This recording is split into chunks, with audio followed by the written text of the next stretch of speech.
Lektion 1. Sich anziehen, um zu beeindrucken. Hey Anna, ich habe eine Frage an dich. Hast du irgendwelche Ideen, was ich für die Veranstaltung an diesem Wochenende anziehen sollte? Unbedingt.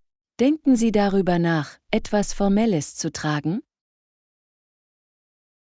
Ja, ich denke darüber nach, einen schönen Anzug zu tragen. Aber ich bin mir nicht sicher, ob ich mich für ein klassisches Schwarz oder eine lebendigere Farbe entscheiden soll. Beide Optionen könnten funktionieren. Ein klassischer schwarzer Anzug ist immer elegant, aber eine lebendige Farbe kann wirklich auffallen. Das ist wahr. Ich habe in letzter Zeit einige Leute gesehen, die marineblaue oder sogar burgunderrote Anzüge trugen. Marineblau ist eine gute Wahl. Es ist stilvoll und doch formell. Außerdem passt es gut zu vielen Hemdfarben. Ich stimme zu. Welches Hemd passt deiner Meinung nach gut zu Navy? Ein knackiges weißes Hemd würde toll aussehen. Sie könnten auch ein hellgraues oder ein zartes Pastell für etwas anderes in Betracht ziehen. Ich mag die Idee eines pastellfarbenen Hemdes. Es kann definitiv einen frischen Touch verleihen. Was ist mit Krawatten? Eine Krawatte kann das Outfit wirklich verbessern oder kaputt machen. Eine gemusterte Krawatte könnte dem Ensemble Persönlichkeit verleihen. Das ist ein gutes Argument. Ich habe ein paar Verbindungen zu interessanten Designs. Sollte ich mutig oder dezent sein? Wenn Ihr Anzug und Ihr Hemd neutraler sind, könnte eine kräftige Krawatte ein lustiger Farbtupfer sein. Übertreib es einfach nicht. Klingt nach einem Plan. Ich möchte scharf aussehen, aber nicht übermäßig auffällig. Wie wäre es mit Schuhen? Halten Sie sich an klassische Abendschuhe wie schwarzes oder braunes Leder. Sie können Ihren gesamten Look aufwerten. Toller Rat. Ich habe ein schönes Paar schwarze Lederschuhe, von denen ich denke, dass sie perfekt funktionieren werden. Perfekt. Und vergiss Accessoires wie eine Uhr oder Manschettenknöpfe nicht. Sie können eine nette Note verleihen, ohne zu viel zu sein. Daran hatte ich nicht gedacht. Ich habe eine klassische Uhr, die gut zum Anzug passen würde.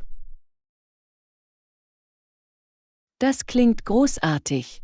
Du wirst sehr poliert und gut durcheinander aussehen. Danke, Anna. Danke für deine Hilfe. Ich fühle mich jetzt selbstbewusster, was mein Outfit angeht. Lektion 2.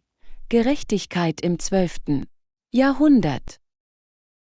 Hey Anna, ich habe kürzlich etwas Faszinierendes darüber entdeckt, wie Kriminalfälle im 12. Jahrhundert entschieden wurden. Wirklich. Das klingt faszinierend. Was war die Methode, die Sie damals verwendeten? Eine neue Methode wurde von einem der Könige von England eingeführt. Anstatt sich nur auf lokale Herren zu verlassen, begannen sie, ein Jurysystem zu verwenden. Ein Jurysystem? Das ist interessant. Wie hat das die Dinge für die Menschen verändert? Es ermöglichte normalen Bürgern, an der Justiz teilzunehmen, was den Prozess demokratischer machte.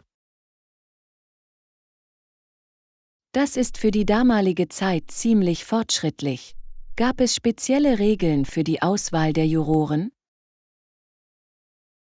Ja, die Juroren wurden in der Regel aus der lokalen Gemeinschaft ausgewählt, um sicherzustellen, dass sie über die betreffenden Ereignisse Bescheid wussten. Das macht Sinn. Hat diese neue Methode dazu beigetragen, die Korruption im Entscheidungsprozess zu verringern? Das hat es getan. Durch die Einbeziehung der Gemeinschaft wurde die Macht korrupter Beamter geschwächt, die die Ergebnisse beeinflusst haben könnten. Das ist eine deutliche Verbesserung. Waren alle mit diesem neuen System einverstanden? Nicht wirklich. Einige Adlige waren dagegen, weil sie einen Teil ihrer Macht in Rechtsangelegenheiten verloren hatten. Ich kann mir vorstellen, dass Sie sich darüber nicht allzu freuen würden. Gab es in dieser Zeit berühmte Fälle, die diese Veränderung hervorhoben? Ja, in einem bemerkenswerten Fall ging es um einen Landstreit, bei dem die Geschworenen auf der Grundlage der vorgelegten Beweise entscheiden mussten. Wie ist das ausgegangen? Hat die Jury eine faire Entscheidung getroffen? Sie entschieden zugunsten des rechtmäßigen Eigentümers und zeigten, dass die Jury unparteiisch und gerecht sein konnte. Das ist ein gutes Beispiel dafür, wie effektiv das Jurysystem funktioniert hat. Hat sich diese Praxis im Laufe der Zeit weiterentwickelt? Ganz gewiss. Das Jurysystem breitete sich allmählich auf andere Teile der Welt aus und wurde zu einem Eckpfeiler der modernen Justiz. Es ist erstaunlich, wie sich diese eine Änderung so nachhaltig auf die heutigen Rechtssysteme ausgewirkt hat. Genau. Es ist eine faszinierende Reise durch die Geschichte, die unser heutiges Verständnis von Gerechtigkeit geprägt hat. Lektion 3. Jupiter erkunden. Hey Anna, wusstest du, dass der 5. Planet von der Sonne aus gesehen Jupiter heißt? Wirklich. Ich habe von Jupiter gehört, wusste aber nicht, dass es der 5. Planet ist. Was macht ihn so besonders? Jupiter ist der größte Planet in unserem Sonnensystem.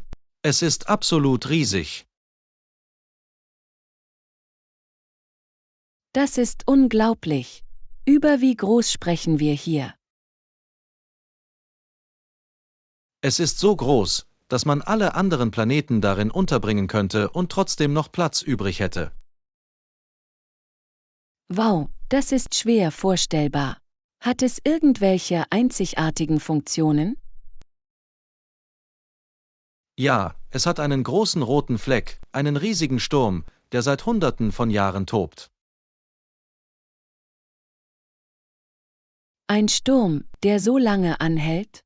Das ist faszinierend. Was ist sonst noch interessant an Jupiter? Jupiter hat Dutzende von Monden. Tatsächlich hat es mindestens 79 bekannte Monde.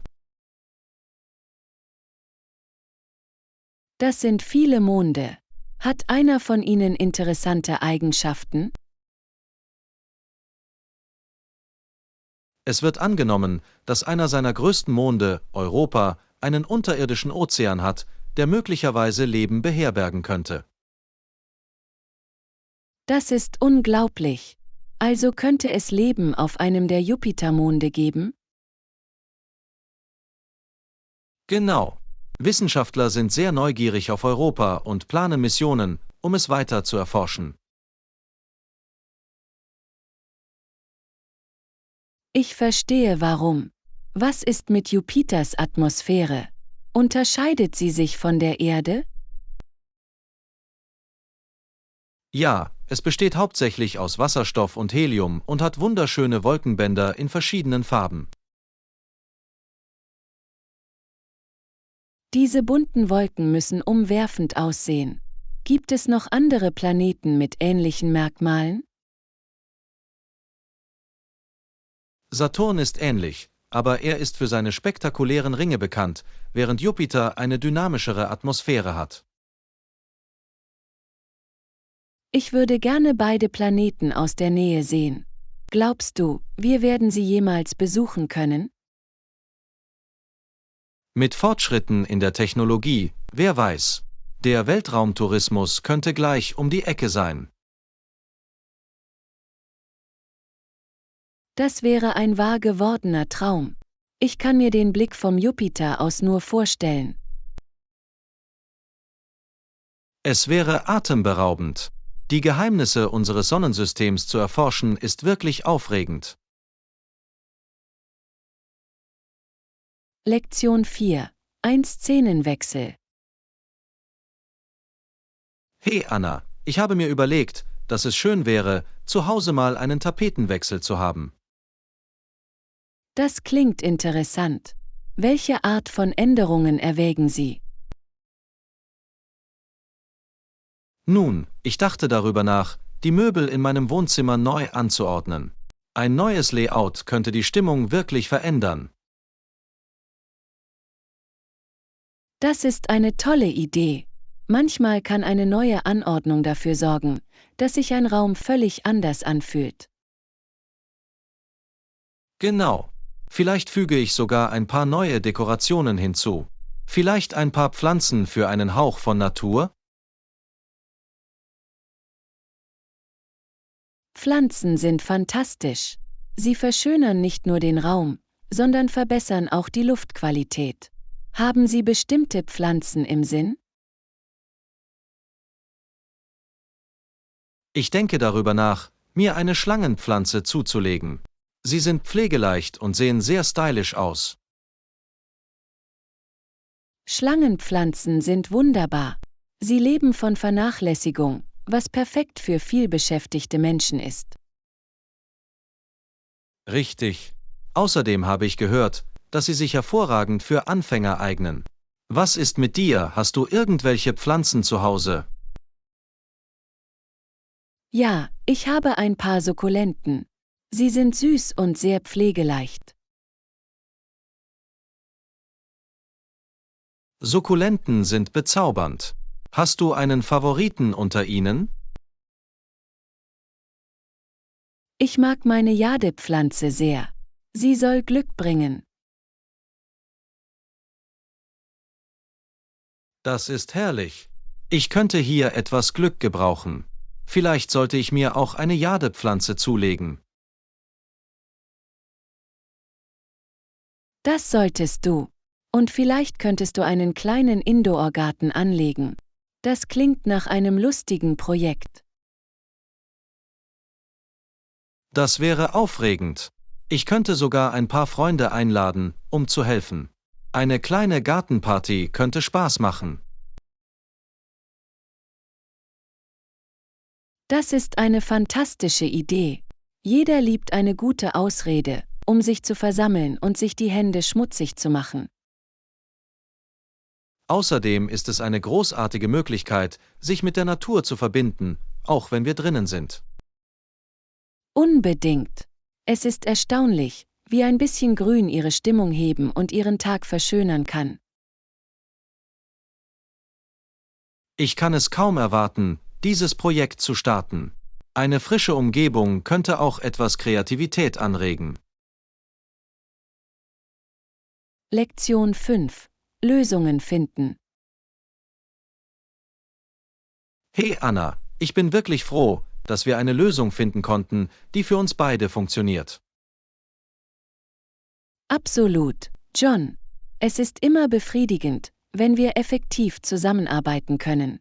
Was hat Ihrer Meinung nach dafür gesorgt, dass diese Lösung so gut funktioniert? Ich denke, es war unsere Bereitschaft, auf die Bedürfnisse des anderen zu hören. Das hat wirklich geholfen, die Dinge zu klären. Definitiv. Offene Kommunikation ist der Schlüssel. Gab es besondere Bedürfnisse, die während unserer Diskussion besonders hervortraten? Ja, ich hatte das Gefühl, dass das Verständnis unserer Prioritäten einen großen Unterschied machte. Sie waren sich darüber im Klaren, dass Flexibilität erforderlich ist, und das habe ich sehr geschätzt. Ich freue mich, dass du das erwähnt hast. Flexibilität ist für mich von entscheidender Bedeutung, insbesondere bei meinem vollen Terminkalender. Bei mir ist es genauso. Die Vereinbarkeit von Beruf und Privatleben kann eine Herausforderung sein, daher ist es wichtig, sich gegenseitig entgegenzubringen. Genau. Und ich denke, das gemeinsame Brainstorming hat es uns ermöglicht, verschiedene Optionen zu erkunden, ohne uns unter Druck gesetzt zu fühlen. Richtig. Es machte den Prozess unterhaltsam und weniger stressig. Hattest du eine Lieblingsidee, die wir uns ausgedacht haben? Die Idee, regelmäßige Check-ins einzurichten, hat mir sehr gut gefallen. Es hilft uns, auf dem richtigen Weg zu bleiben, ohne uns überfordert zu fühlen. Ich stimme zu. Diese Check-ins halten uns auf dem Laufenden und ermöglichen es uns, uns bei Bedarf anzupassen. Außerdem gibt es uns die Möglichkeit, unsere Erfolge zu feiern, egal wie klein sie sind. Das ist wahr. Fortschritte anzuerkennen kann motivierend sein und unsere Moral stärken. Genau. Es geht darum, ein positives Umfeld zu schaffen, in dem wir gemeinsam gedeihen können. Ich bin jetzt selbstbewusster in Bezug auf unser Projekt. Ein solider Plan macht den Unterschied. Ja, das tut es auf jeden Fall. Ich freue mich darauf zu sehen, wie sich unsere Zusammenarbeit in Zukunft entwickelt. Ich auch. Lassen Sie uns diese Dynamik aufrechterhalten und uns weiterhin gegenseitig unterstützen. Lektion 6. Social Media versiert. Hey Anna, mir gefällt besonders, wie Sie Social-Media-Plattformen für Ihre Kampagne genutzt haben. Absolut, John. Es ist faszinierend, wie effektiv soziale Medien sein können, um ein großes Publikum zu erreichen. Welche spezifischen Aspekte haben Ihre Aufmerksamkeit erregt? Ich habe Ihren kreativen Umgang mit Bildern geliebt. Ansprechende Bilder und Videos ziehen die Leute wirklich an. Ja, visueller Inhalt ist viel ansprechender als nur Text. Es ist erstaunlich, wie schnell Leute auffällige Beiträge teilen. Genau. Und Sie förderten auch nutzergenerierte Inhalte, was eine brillante Strategie ist. Ganz gewiss. Wenn Follower Inhalte erstellen, entsteht ein Gefühl von Gemeinschaft und Engagement. Hast du irgendwelche Beispiele dafür gesehen? Ja, mir ist aufgefallen, dass Sie einen Wettbewerb hatten, bei dem Benutzer ihre Geschichten geteilt haben. Die besten wurden auf Ihrer Seite vorgestellt. Das ist so eine clevere Art, Follower einzubeziehen. Dadurch fühlen sie sich geschätzt und geschätzt. Richtig. Es ist, als wären Sie Teil der Markenreise. Außerdem erhöht es die Authentizität. Definitiv. Menschen vertrauen eher einer Marke, die echte Kundenerlebnisse präsentiert. Und es hilft auch bei der Sichtbarkeit. Je mehr Menschen teilen, desto größer ist die Reichweite. Das ist wahr. Das ist wie ein Welleneffekt. Die Kampagne kann viral werden, wenn sie richtig durchgeführt wird. Apropos viral werden, hast du gesehen, wie sie Trend-Hashtags verwendet haben? Hab ich. Die Nutzung beliebter Hashtags ist ein kluger Schachzug, um von einem breiteren Publikum wahrgenommen zu werden. Genau. Es kann Leute anziehen, die der Marke anfangs vielleicht nicht einmal folgen. Außerdem sorgt es dafür, dass der Inhalt relevant und aktuell bleibt. Gibt es noch andere Strategien, die dir gefallen haben? Ich habe Ihre Interaktion mit Followern geschätzt. Auf Kommentare zu antworten macht einen großen Unterschied. Ja, die direkte Interaktion mit dem Publikum fördert die Loyalität und fördert mehr Interaktion. Es ist eine Win-Win-Situation. Das Publikum fühlt sich gehört und die Marke baut eine stärkere Beziehung auf. Unbedingt. Ich denke, wir können so viel von Ihrem Ansatz für unsere eigenen Projekte lernen. Ganz gewiss. Lassen Sie uns ein paar Ideen zusammenstellen, wie wir ähnliche Strategien in unserer kommenden Kampagne umsetzen können. Lektion 7. Spaß für die ganze Familie. Hey Anna, das klingt urkomisch. Ich muss es mit meiner Familie versuchen. Ich freue mich, dass du das denkst. Auf welchen Teil freust du dich am meisten? Ich liebe die Idee des dummen Spiels, das du erwähnt hast. Es könnte zu einigen großartigen Lachtern führen. Unbedingt. Lachen ist die beste Medizin, besonders bei Familienfeiern. Glaubst du, es würde auch gut mit Kindern funktionieren? Ganz gewiss.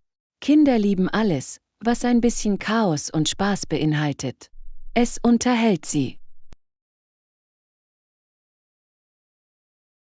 Das ist eine Erleichterung. Ich hatte Angst, dass sie sich leicht langweilen könnten. Nicht mit so einem Spiel. Außerdem haben Kinder so viel Fantasie, dass sie wahrscheinlich ihre eigenen Wendungen hinzufügen werden. Das ist wahr. Ich kann mir schon vorstellen, dass sie auf die wildesten Ideen kommen. Genau. Und es ist eine großartige Möglichkeit, sich als Familie zu verbinden. Gemeinsames Lachen schafft bleibende Erinnerungen. Ich stimme voll und ganz zu. Es ist schön, Aktivitäten zu haben, die alle zusammenbringen. Hast du über weitere Spiele nachgedacht, die du aufnehmen könntest? Ich dachte an ein Quizspiel. Jeder liebt es, sein Wissen zu testen, besonders mit lustigen Fragen. Trivia ist eine fantastische Wahl. Es ist lehrreich und unterhaltsam zugleich. Richtig. Außerdem können Sie die Fragen so anpassen, dass Sie die Familienanamnese mit einbeziehen, was sie persönlicher macht. Das würde definitiv eine einzigartige Note verleihen. Es könnte auch einige interessante Geschichten auslösen. Genau. Ich finde es toll, wie Spiele Gespräche eröffnen und Familiengeheimnisse preisgeben können. Familiengeheimnisse? Jetzt hast du meine Neugier geweckt. Nun, weißt du, wie Familien manchmal diese amüsanten Anekdoten haben, die weitergegeben werden? Oh, ganz sicher. Diese Geschichten können der Höhepunkt eines jeden Treffens sein. Ich kann mir vorstellen, dass alle über die Geschichten über unseren Unfug in der Kindheit lachen. Das klingt nach einer herrlichen Zeit. Du musst mir sagen, wie es läuft. Das werde ich auf jeden Fall. Ich bin mir sicher, dass es für alle Beteiligten ein unvergessliches Erlebnis sein wird. Lektion 8. Fitnessgespräch.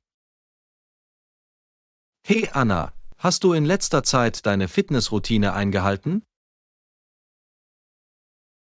Hallo John. Ja, habe ich. Es fühlt sich toll an, aktiv zu bleiben. Das ist fantastisch. Auf welche Übungen hast du dich konzentriert? Ich habe eine Mischung aus Cardio und Krafttraining gemacht. Das macht die Dinge interessant. Klingt nach einem abgerundeten Ansatz. Ich finde, dass Cardio wirklich bei der Ausdauer hilft. Unbedingt. Ich gehe gerne joggen. Das ist erfrischend und macht den Kopf frei. Laufen ist toll. Hast du eine Lieblingsroute, die du gerne nimmst? Ja, in der Nähe gibt es einen schönen Park mit malerischen Wanderwegen. Es macht Spaß beim Laufen. Das klingt herrlich. Die Natur kann so motivierend sein. Hörst du Musik, während du rennst? Das tue ich. Ich habe eine Playlist voller optimistischer Songs, die mich mit Energie versorgen. Musik ist ein großartiger Motivator. Ich bevorzuge Podcasts, sie lassen die Zeit wie im Flug vergehen. Das ist eine kluge Idee. Beim Sport etwas Neues zu lernen ist produktiv. Genau. Apropos Produktivität, hast du in letzter Zeit irgendwelche neuen Workouts ausprobiert? Ja, ich habe gerade mit einem Yogakurs angefangen. Es ist herausfordernd, aber auch sehr beruhigend. Yoga ist fantastisch für Flexibilität und Entspannung. Spürst du einen Unterschied? Definitiv. Ich fühle mich seit dem Start ausgeglichener und zentrierter. Das ist wunderbar. Es ist wichtig, Aktivitäten zu finden, die bei uns Anklang finden. Ich stimme zu. Und es ist immer schön, über Fitness zu sprechen und Tipps zu teilen. Ganz gewiss. Wenn wir uns gegenseitig motivieren, können wir wirklich auf dem richtigen Weg bleiben. Unbedingt. Es ist, als hätte man einen Trainingspartner, auch wenn wir getrennt sind. Genau. Lasst uns einander weiter pushen, um unsere Fitnessziele zu erreichen. Lektion 9. Taxigeschichten. Hey Anna, ich hatte gestern die interessanteste Taxifahrt. Hallo John. Was ist während der Fahrt passiert? Nun, im Taxi gab es einen speziellen Zähler, der nicht nur den Fahrpreis, sondern auch die Zeit berechnete. Das klingt innovativ. Hat es die Art und Weise geändert, wie Sie das Taxierlebnis gesehen haben? Unbedingt. Mir wurde klar, wie viel Zeit ich im Verkehr verbrachte. Der Verkehr kann so lästig sein. Wie ist der Fahrer mit den Verspätungen umgegangen? Er war überraschend ruhig. Er gab sogar Tipps, wie man sich in der Stadt besser zurechtfinden kann. Das ist großartig. Es ist immer schön, von jemandem mit Erfahrung zu lernen. Ja, er hatte einige faszinierende Geschichten über Passagiere, die er abgeholt hat, vor allem aus dem Krankenhausbereich. Das kann ich mir vorstellen. Krankenhäuser bringen oft eine Mischung aus Emotionen für Menschen mit sich. Genau. Er erzählte mir von einem Paar, das nach einem Arztbesuch gute Nachrichten feierte. Das muss herzerwärmend gewesen sein zu sehen. Hat er irgendwelche lustigen Geschichten erzählt? Ja, einmal hat ein Passagier seinen Papagei auf dem Rücksitz vergessen. Ein Papagei? Das ist saukomisch. Hat der Fahrer es zurückgegeben? Natürlich. Er sagte, der Papagei habe die ganze Zeit nach seinem Besitzer geschrien. Ich kann mir nur vorstellen, wie lustig das gewesen sein muss. Hat dir deine Fahrt insgesamt Spaß gemacht? Hab ich. Es stellte sich heraus, dass es ein ziemliches Abenteuer war und ich viel gelernt habe. Das ist das Schöne an Taxifahrten. Man weiß nie, welche Geschichten man hören könnte. Genau. Es ist wie eine Minireise voller Überraschungen. Ich liebe diese Perspektive. Wenn ich das nächste Mal ein Taxi nehme, werde ich den Geschichten meines Fahrers mehr Aufmerksamkeit schenken. Das solltest du. Das macht die Fahrt viel angenehmer und unvergesslicher. Das werde ich auf jeden Fall ausprobieren. Es ist erstaunlich, wie aus einer einfachen Taxifahrt ein solches Erlebnis werden kann. Genau. Manchmal sind es die kleinen Dinge, die den größten Einfluss haben. Lektion 10. Den Moment genießen. Hey Anna, ist dir aufgefallen, wie es sich anfühlt, als ob wir die Fähigkeit verloren haben, den gegenwärtigen Moment in vollen Zügen zu genießen? Hallo John. Ja, habe ich. Bei all den Ablenkungen um uns herum ist es eine ziemliche Herausforderung. Genau. Die Leute hängen oft an ihren Handys, anstatt ihre Umgebung zu schätzen. Es ist wahr. Manchmal ertappe ich mich dabei, wie ich scrolle, anstatt die Schönheit der Natur zu genießen. Richtig. Apropos Natur, denkst du, Wandern könnte uns helfen, uns wieder mit der Gegenwart zu verbinden? Unbedingt. Wandern ermöglicht es uns, in die Umwelt einzutauchen und uns von der Technologie zu lösen. Und zum Wandern sollten wir nach Wegen mit atemberaubender Aussicht und unterschiedlichen Schwierigkeitsgraden suchen. Ich stimme zu. Verschiedene Trails können einzigartige Erlebnisse und Herausforderungen bieten, die es spannend machen. Bist du schon einmal auf einem Pfad gewandert, der dich in Ehrfurcht versetzt hat? Ja, ich bin einmal auf einem Bergpfad gewandert, der zu einem atemberaubenden Wasserfall führte. Die Aussicht war atemberaubend. Das klingt unglaublich. Hast du irgendwelche Fotos gemacht? Natürlich. Es ist wichtig, diese Momente festzuhalten, aber ich habe auch darauf geachtet, alles in mir aufzunehmen. Das ist der Schlüssel. Es ist wichtig, die Balance zwischen dem Festhalten von Erinnerungen und dem Leben im Moment zu finden. Genau. Manchmal erinnere ich mich daran, einfach zu atmen und die Umgebung zu schätzen. Tolle Idee. Man vergisst leicht, wie mächtig der gegenwärtige Moment sein kann. Ja, jede Wanderung scheint uns ein bisschen mehr über Achtsamkeit und Präsenz beizubringen. Ich liebe diese Perspektive. Hast du irgendwelche Lieblingsorte, die du zum Wandern empfehlen würdest?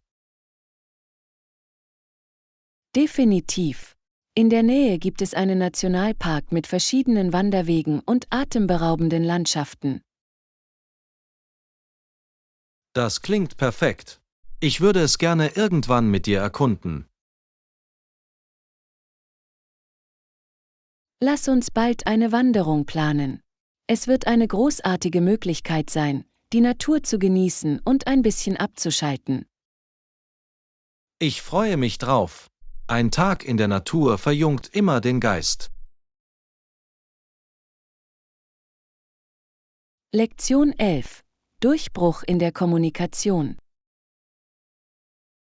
Hey Anna, hast du von Helens unglaublichen Fortschritten in der Kommunikation gehört? Hallo John. Ja, es ist unglaublich. Ich habe gehört, dass an ihr einige neue Techniken beigebracht hat. Genau. Eines Tages brachte Ann Helen zu einem Brunnen und pumpte etwas Wasser ab, um die Kommunikation zu demonstrieren. Das klingt faszinierend. Wie hat Helen darauf reagiert? Sie war zunächst verwirrt, aber dann begann sie, den Zusammenhang zwischen Handlungen und Worten zu verstehen. Das ist eine hervorragende Art zu unterrichten. Die Verwendung realer Szenarien kann das Lernen wirkungsvoller machen. Absolut. Es ist, als hätten sie eine Brücke zwischen Sprache und Erfahrung geschaffen. Ich liebe diese Analogie. Es ist wichtig, das Lernen für das tägliche Leben relevant zu machen. Unbedingt. Es ist so viel einfacher, Konzepte zu verstehen, wenn man sie sehen und fühlen kann. Glaubst du, Helen wird sich mit diesem Ansatz weiter verbessern? Ich glaube schon. Konsequentes Üben und Beispiele aus der Praxis werden ihr Selbstvertrauen definitiv stärken. Das ist der Schlüssel. Selbstvertrauen kann einen so großen Unterschied in den Kommunikationsfähigkeiten ausmachen. Ganz gewiss. Außerdem befähigt es sie, sich freier auszudrücken. Hast du schon einmal versucht, jemanden mit einer ähnlichen Methode zu unterrichten? Ja, ich habe einmal einem Freund das Kochen beigebracht, indem ich jeden Schritt erklärt habe, während wir zusammen eine Mahlzeit zubereitet haben. Das ist ein fantastisches Beispiel. Kochen erfordert sowohl Kommunikation als auch praktisches Lernen. Genau. Wir haben viel gelacht, was die Lernerfahrung noch angenehmer gemacht hat. Humor kann so ein großartiges Werkzeug im Unterricht sein. Es macht den Prozess entspannter und unterhaltsamer. Definitiv. Es hilft, ein positives Umfeld zu schaffen, in dem sich die Lernenden sicher fühlen, Fehler zu machen. Und Fehler sind essentiell für das Lernen. Sie ebnen den Weg für Wachstum und Verständnis. Unbedingt. Es ist wunderbar zu sehen, wie kreative Unterrichtsmethoden Leben verändern können. Ich stimme zu. Ich kann es kaum erwarten zu sehen, wie weit Helen unter Ans Anleitung gehen kann. Ich auch. Es ist inspirierend, solche Entschlossenheit und Lernfortschritte zu erleben. Lektion 12. Farbenfrohe Entscheidungen. Hey Anna, hast du die Speisekarte in dem neuen Café in der Innenstadt gesehen? Hallo John. Ja, ich habe einen Blick darauf geworfen und es sieht fantastisch aus. Sie haben eine Vielzahl von Optionen. Ich war überrascht, wie farbenfroh die Gerichte sind. Hast du schon welche probiert? Noch nicht, aber ich habe gehört, dass Ihre veganen Tacos lebendig und voller Geschmack sind. Ich liebe das. Es ist toll, wenn Essen nicht nur lecker, sondern auch optisch ansprechend ist. Genau. Es macht das kulinarische Erlebnis viel angenehmer. Was glaubst du, wirst du bestellen? Ich tendiere zum Quinoa-Salat. Es hat gebratenes Gemüse und ein pikantes Dressing. Das klingt köstlich. Vielleicht entscheide ich mich für die Smoothie Bowl. Sie sieht aus wie ein Kunstwerk. Die habe ich gesehen. Die sind so Instagram-würdig. Glaubst du, du machst ein Foto? Definitiv. Es ist schwer zu widerstehen, etwas einzufangen, das so lecker aussieht. Richtig. Außerdem macht es deine Freunde neidisch auf Essen. Haha, stimmt. Apropos, haben Sie schon einmal versucht, zu Hause ein farbenfrohes Gericht zuzubereiten? Ich habe einmal versucht, eine Regenbogenpfanne zu braten. Es war ein bisschen chaotisch, aber lustig. Das klingt unglaublich. Welches Gemüse hast du verwendet? Ich habe Paprika, Karotten und Rotkohl hinzugefügt. Es sah aus wie ein Regenbogen auf dem Teller. Das kann ich mir vorstellen. Es ist unglaublich, wie Farben Essen appetitlicher machen können. Unbedingt. Zuerst mit den Augen zu essen ist eine echte Sache. Haben Sie jemals mit Lebensmittelfarben für Desserts experimentiert? Ja, ich habe Batik-Cupcakes zum Geburtstag eines Freundes gemacht. Sie waren ein Hit. Das klingt nach einem lustigen Projekt. Haben sie so gut geschmeckt, wie sie aussahen? Überraschenderweise ja. Der Vanillegeschmack ergänzte den farbenfrohen Zuckerguss perfekt. Das muss ich vielleicht versuchen. Es könnte eine großartige Möglichkeit sein, meine Familie zu beeindrucken. Ganz gewiss. Es ist immer schön, hausgemachten Mahlzeiten ein wenig Flair zu verleihen. Ich stimme zu. Kochen sollte eine freudige Erfahrung sein, nicht nur eine lästige Pflicht. Genau. Machen wir einen Plan, um dieses Café an diesem Wochenende gemeinsam auszuprobieren. Lektion 13. Süße Entscheidungen. Hey Anna, hast du dir die Dessertkarte in dem neuen Restaurant angesehen? Hallo John. Ja, ich habe es mir angesehen und es sieht absolut entzückend aus. Richtig. Sie haben so eine Vielzahl von Süßigkeiten. Ich kann mich nicht entscheiden, was ich zuerst versuchen soll. Das gleiche hier. Der Schokoladenlavakuchen klingt verlockend. Hast du ihn schon einmal gegessen? Habe ich. Das ist wie ein Mini-Vulkan aus Schokolade. So reich und klebrig. Das klingt himmlisch. Ich bin auch fasziniert von der Fruchttorte. Sie muss erfrischend sein. Definitiv.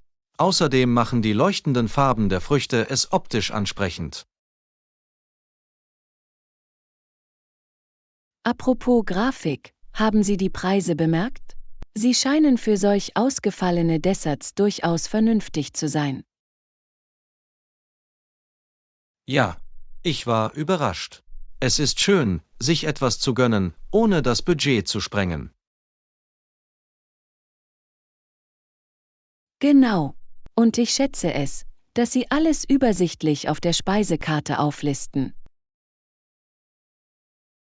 Transparenz ist der Schlüssel. Es macht es einfacher zu entscheiden, was Sie wollen. Ganz gewiss. Und mir ist aufgefallen, dass das Besteck ordentlich auf den Tischen liegt. Das ist eine nette Geste. Es zeigt, dass Sie auf das kulinarische Erlebnis achten. Das tut es. Ich fühle mich willkommen und freue mich darauf, mein Essen zu genießen. Hast du darüber nachgedacht, ein Dessert zu teilen? Auf diese Weise können wir mehr Optionen ausprobieren. Tolle Idee. Wir könnten den Schokoladenlavakuchen und die Fruchttorte teilen. Perfekte Kombination. Ein bisschen Dekadenz und ein Hauch von Frische. Genau. Außerdem fühlt sich das Teilen von Desserts immer lustiger und sozialer an. Ich stimme zu. Es ist wie eine Mini-Feier auf einem Teller. Und wir können uns darüber unterhalten, wie Sie jedes Dessert zubereitet haben. Ja, ich liebe es, von den Zutaten und Zubereitungsmethoden zu hören. Ich auch. Es ist faszinierend, wie Kreativität bei der Zubereitung von Desserts eine Rolle spielt. Das ist es wirklich. Ich bewundere Konditoren für ihre Kunstfertigkeit und ihr Können. Das gleiche hier. Vielleicht versuche ich mich eines Tages sogar beim Backen. Das wäre aufregend. Welches Dessert würdest du zuerst machen wollen? Ich glaube, ich fange mit Cupcakes an. Sie scheinen lustig und einfach zu dekorieren zu sein. Gute Wahl. Außerdem können Sie mit verschiedenen Geschmacksrichtungen und Zuckerguss experimentieren.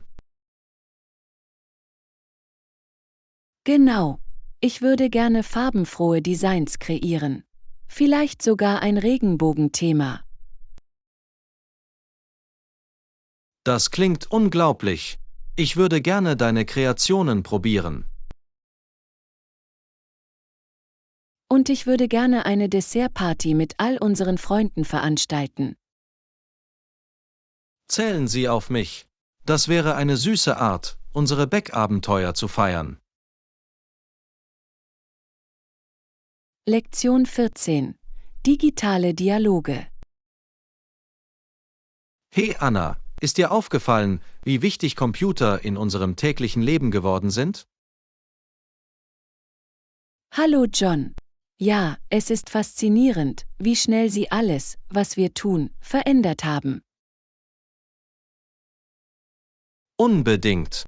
Noch vor ein paar Jahrzehnten waren Computer selten, und jetzt verlassen wir uns bei fast allem auf sie.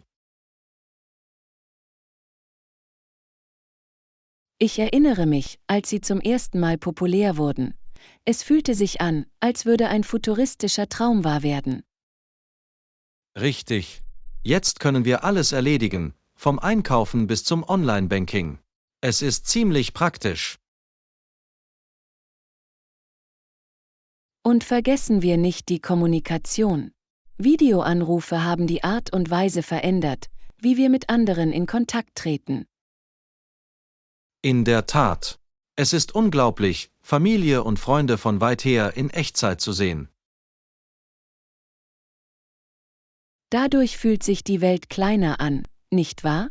Wir können Momente sofort teilen.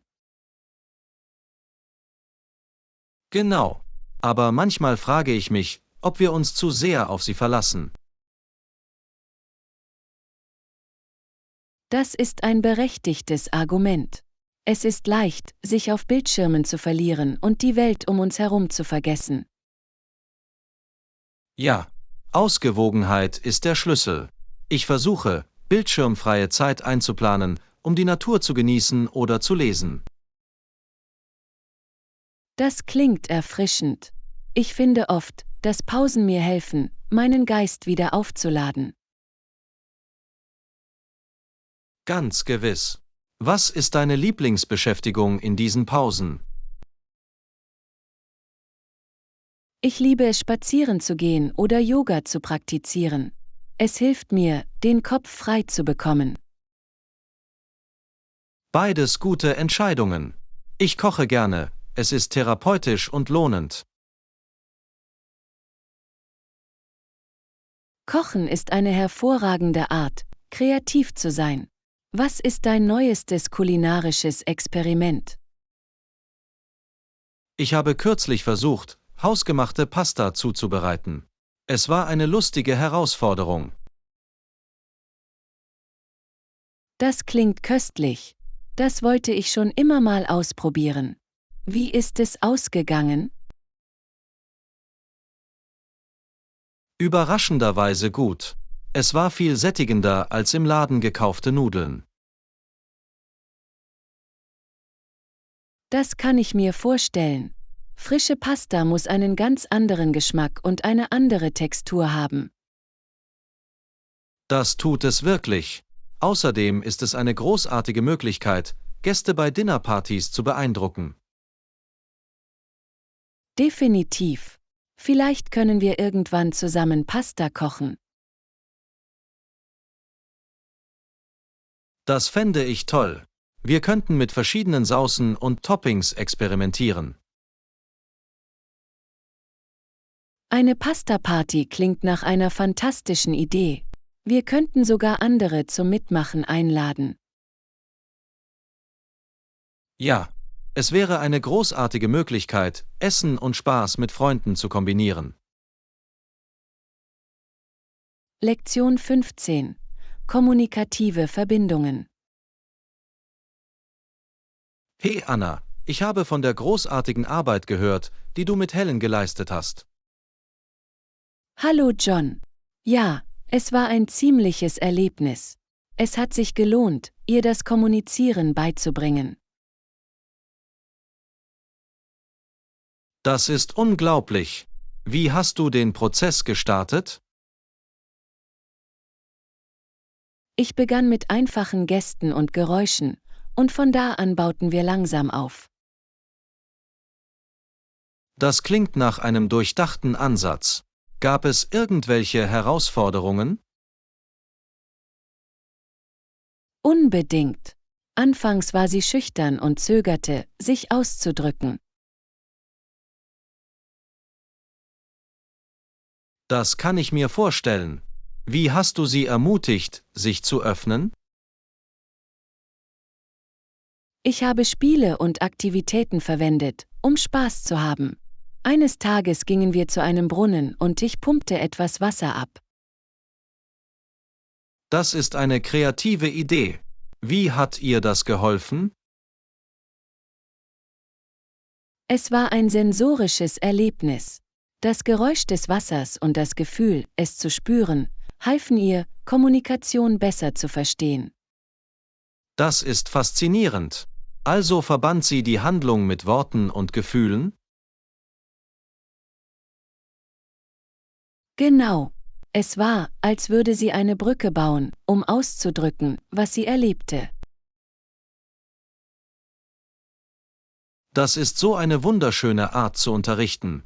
Hat sie gut darauf reagiert? Ja, sie fing an, Geräusche nachzuahmen und benutzte sogar einige Worte, um zu beschreiben, was sie fühlte. Das ist ein großer Schritt vorwärts. Welche Wörter hat sie zuerst gelernt? Sie lernte Wasser und Pumpe. Einfach, aber aussagekräftig für ihren Kontext. Das sind großartige Entscheidungen. Es ist erstaunlich, wie die richtige Umgebung das Lernen fördern kann. Definitiv. Ich ermutigte sie auch, ihre Gedanken über das Wasser mitzuteilen. Wie hat sie darauf reagiert?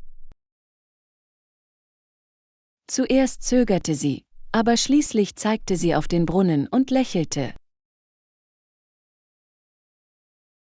Das ist ein Durchbruch.